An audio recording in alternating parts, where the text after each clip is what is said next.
editing Eyes in the Dark was very different from editing just a regular movie, because a regular narrative, you have the luxury of cutting back and forth between usually like two angles, two different camera angles. But with a point of view, handheld footage, found footage genre like Eyes in the Dark, you didn't have that luxury, and you had to find a way to maintain, the pacing and the story just with one camera, one shot. So that's when we came up with the idea of using glitches to cover up some of the edits. The glitches were actually a lot of fun. It worked well with the found footage thing because the camera was supposed to have been thrown across a river and dragged through the dirt several times. So just having those glitches really did work out well with what actually happened in the film. And also I spent a lot of time making sort of custom glitches. I don't know if the really observant person will notice that there's a very special kind of glitch when it glitches back to the footage that's supposed to be underneath the whole tape when it cuts back to the bar scenes.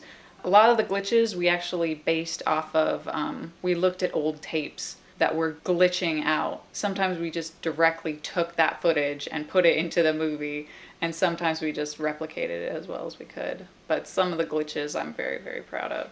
Very nice glitches.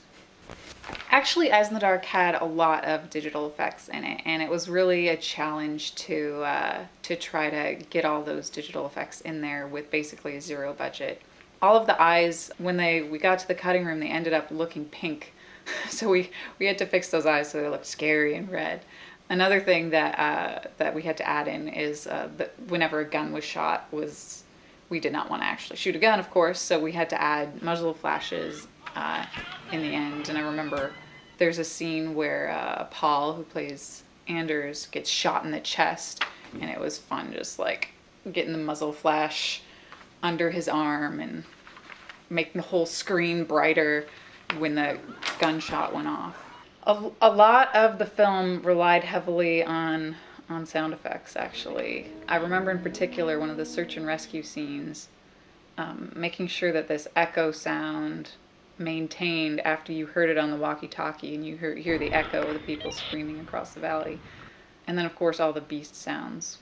We went the whole range from dinosaur to bear to a dog with breathing problems. Did you hear that?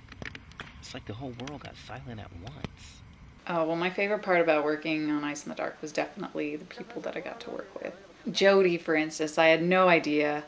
Joseph Cole, the director photographer, what a great camera operator he was, and we put him under the most rigorous of conditions for this one. And Bjorn Anderson, the writer, director, executive producer, we expected him to do a zillion things. And of course, Mike Ashford just helping keeping it all together. And my husband Marco was also producer and did every acting role in this.